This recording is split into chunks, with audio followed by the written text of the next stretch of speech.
जय Hind and hello guys, स्वागत है आपका आपके अपने YouTube चैनल ज्ञानदेह होस्ट में। और इस वीडियो में मैं आपको बताने वाला हूं इंडिया पोस्ट यानी कि डाक विभाग ग्रामीण डाक सेवक यानी कि GDS भर्ती 2023 ऑनलाइन फॉर्म के बारे में, क्योंकि इसके बारे में आप लोगों के काफ़ी सारे कमेंट आ रहे थे कि सर हमें ये बताइए हम पोस्ट प्रेफरेंस कैसे दें और कौन सी दे ताकि हमारे सिलेक्शन के चांसेस काफ़ी हायर हो। तो उसी को लेकर के ये वीडियो मैं आपके लिए लेकर के आया हूँ, जहाँ पर आपको बताया जाएगा कि आप पोस्ट प्रेफरेंसेस क्यों दे और कितनी दे ताकि आपके चांसेस बना रहे इसमें सिलेक्शन पाने का। एंड यहाँ पर अगर आप ये प्रोसेस फॉलो करेंगे तो मैं आपको उम्मीद दिला सकता हूँ कि 99% आपके चांसेस बन सकते हैं इसमें शॉर्ट लिस्ट होने के, जब आपकी मेरिट लिस्ट आएगी उसके अंदर। अब चलिए बात करते हैं कि कैसे आपको रजिस्ट्रेशन करना है। अगर आपने रजिस्ट्रेशन नहीं किया तो आप कैसे करेंगे, अभी जो आप वीडियो में देख सकते हैं हमारी ऑफिशियल वेबसाइट jobsgyan.in है, इसका लिंक वीडियो को डिस्क्रिप्शन में दिया है। आप यहाँ पर ये सभी जानकारी चेक कर लेंगे, जहाँ पर आपको जानने को मिलेगा कि 16 फरवरी 2023 तक ही आप इस फॉर्म को भर सकते हैं। ये आपकी लास्ट डेट है,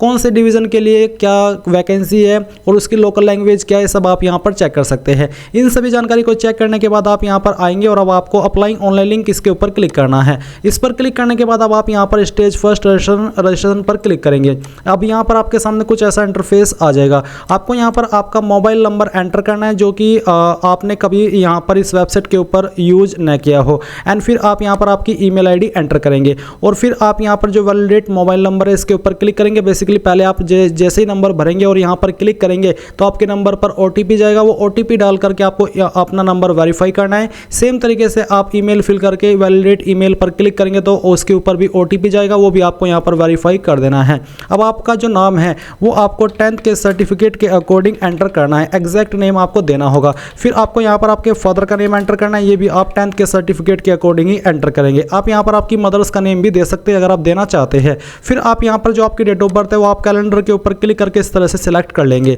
इसके बाद यहाँ पर आपकी DOB आ जाएगी। देन यहाँ पर आपसे पूछिए कम्युनिटी यानी कि आपकी कास्ट कम्युनिटी क्या है, बट उसके पहले यहाँ पर है जेंडर, तो आप अपना जेंडर सेलेक्ट कर लेंगे। फिर आता है कम्युनिटी, तो जो भी आपकी कास्ट कम्युनिटी है UR यानी कि जनरल प्लस EWS, तो आप ये सिलेक्ट करेंगे। OBC SC ST जो भी है वो आप यहाँ पर सिलेक्ट कर लीजिए। फिर 8वें पॉइंट में आपसे पूछा है कि circle in which secondary school pass यानी कि 10वीं आपने कौन से स्टेट से की है, तो वो आप यहाँ पर स्टेट सेलेक्ट करेंगे जहाँ से आपने 10वीं पास की है। फिर किस ईयर जो आपको बोला ईयर ऑफ पासिंग, किस ईयर के अंदर आपने पास किया वो ईयर आप यहाँ पर सेलेक्ट कर लेंगे। इसको सेलेक्ट करने के बाद में यहाँ पर गाइज आपके सामने कैप्चा कोड आ चुका है, आप यहाँ पर इसको एंटर कर देंगे। एंड जो भी जानकारी आपने भरी है इन सभी को आप वेरीफाई करने के बाद में सबमिट पर क्लिक करेंगे। सबमिट पर क्लिक करने के बाद में आपके सामने यहाँ पर जो रजिस्ट्रेशन का पहला पार्ट है वो पूरा हो जाएगा और इसी में आपको कुछ और जानकारी ऐड करनी है। जैसे कि 10 पॉइंट है आधार नंबर, अगर आपका आधार नंबर है, आपके पास आधार कार्ड है तो आप यहाँ पर दे देंगे, नहीं तो आप इसको खाली छोड़ सकते हैं। फिर आपसे पूछेगी कि आप विकलांग है, अगर आप है तो आप यस करें, नहीं तो आपको नो करना है 11 पॉइंट में।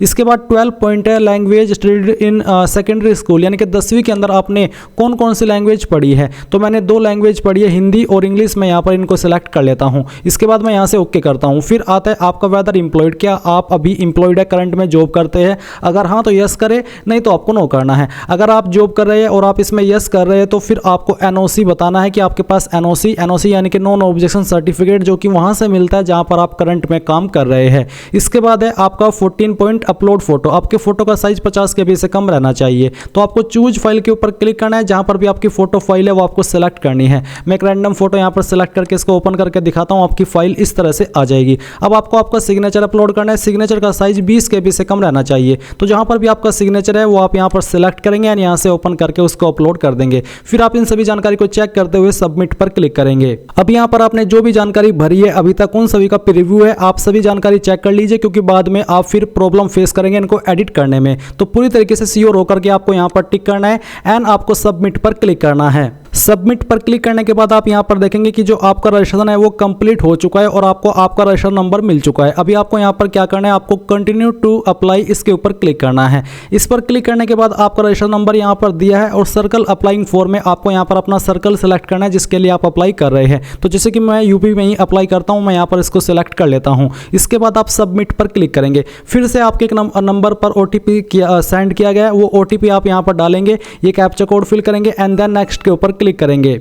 अब गाइज यहाँ पर आपके सामने आपकी जो रजिस्ट्रेशन की इन्फॉर्मेशन है वो दी गई है और कुछ जानकारी आपको और देनी है, जैसे कि एड्रेस में आपको सबसे पहले कम्युनिकेशन एड्रेस यानी कि प्रेजेंट एड्रेस देना है। तो इनमें से जो भी आपके ऊपर लागू होता है जैसे कि door, house number, apartment number, वो आप यहाँ पर लिख दीजिए। इसके बाद जैसे कि स्ट्रीट, तो आपके नज़दीकी स्ट्रीट कौन सी है आपको आपके एड्रेस के अकॉर्डिंग यहाँ पर उसका नाम देना है। जो भी आपका एड्रेस है उसके अकॉर्डिंग आप दीजिएगा। मैं यहाँ पर आपको एग्जाम्पल के लिए यानी कि डेमो के लिए जानकारी फिल करके दिखा रहा हूँ। ये मेरा रियल एड्रेस नहीं है और ना ही किसी कैंडिडेट का रियल एड्रेस है। इसके बाद आते हैं सिटी विलेज, तो आपके ऊपर अगर सिटी लागू है तो सिटी यहाँ पर लिखेंगे, अगर विलेज लागू है तो आप यहाँ पर आपके विलेज का नाम देंगे। फिर आता है पंचायत, मंडल, डिस्ट्रिक्ट, इनमें से क्या चीज़ आपके ऊपर लागू है, आपका पंचायत लगता है, मंडल लगता है या फिर डिस्ट्रिक्ट, तो जो भी है वो आप यहाँ पर आपका लिख दीजिए। मेरा डिस्ट्रिक्ट है तो मैं यहाँ पर डिस्ट्रिक्ट एंटर कर देता हूँ। इसके बाद आता है पिन कोड, तो जो भी आपका पिन कोड है वो आप यहाँ पर एंटर कर देंगे।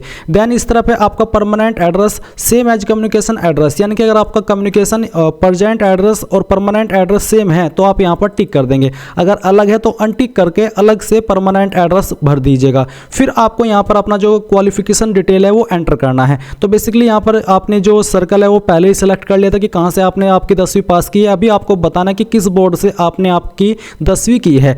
ये बोर्ड सेलेक्ट करने के बाद आता है सिलेक्ट रिजल्ट टाइप, किसके अंदर आपके नंबर थे, तो यहाँ पर मैं मार्क्स सेलेक्ट कर लेता हूँ। मार्क्स सेलेक्ट करने के बाद में आपके सामने कुछ इस तरह से अतिरिक्त ऑप्शन आ जाएंगे। अब आपको सिलेक्ट रिजल्ट टाइप, तो इसमें आपके जो सब्जेक्ट है बेसिकली वो आपको बताने हैं। तो यहाँ से मेरा पहला सब्जेक्ट है हिंदी, मैंने हिंदी सेलेक्ट किया। हिंदी में आपको जो नंबर आए थे वो आप यहाँ पर एंटर करेंगे। फिर सेकंड सब्जेक्ट जो आपका था वो सब्जेक्ट आप यहाँ पर इस तरह से सेलेक्ट करेंगे।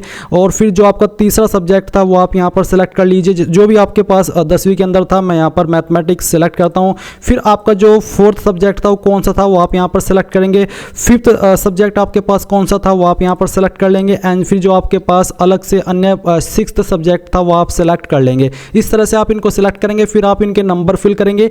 नीचे पास्ट, मैथमेटिक्स या फिर इंग्लिश और बोथ एज एडिशनल, अगर आपने 10वीं के अंदर मैथमेटिक्स या इंग्लिश या फिर दोनों को एडिशनल सब्जेक्ट के रूप में पास किया है तो फिर आप यहाँ पर इसके ऊपर टिक करके बताएंगे कि आपने एडिशनल के रूप में कौन कौन से सब्जेक्ट को पास किया है। अगर आपने ये मैथमेटिक्स और इंग्लिश एडिशनल सब्जेक्ट के रूप में पास नहीं किया है तो आप यहाँ पर इसको अनटिक कर देंगे और अनटिक करके यहाँ पर आप नीचे सेव एंड कंटिन्यू पर क्लिक करेंगे। सीजीपीए स्कोर उन्हीं को भरना है जिनका ये नंबर सीजीपीए के अंदर है। अगर आपके नंबर मार्क्स के अंदर है तो फिर आपको ये भरने की आवश्यकता नहीं है और तो आप यहाँ पर सेव एंड कंटिन्यू पर क्लिक करेंगे। अब यहाँ पर गाइज आपके सामने प्रेफरेंसेस का सेक्शन आता है। तो यहाँ पर सर्कल हमने पहले ही सिलेक्ट कर लिया था। फिर आता है डिवीजन, तो इस जो आपका इस सर्कल है इसमें आप किस डिवीजन को प्रेफरेंस देना चाहते हैं वो डिवीजन आप यहाँ पर सेलेक्ट कर लेंगे। इस डिवीजन को सिलेक्ट करने के बाद में यहाँ पर डिवीजन के अंदर किस ऑफिस में किस पोस्ट पर वैकेंसी है वो आपको देखने को मिल जाएगा। जैसे कि यहाँ पर मुझे पहली प्रेफरेंस बेहट एसओ को देनी है तो मैं यहाँ पर इस वाले सेक्शन में 1 लिखूंगा,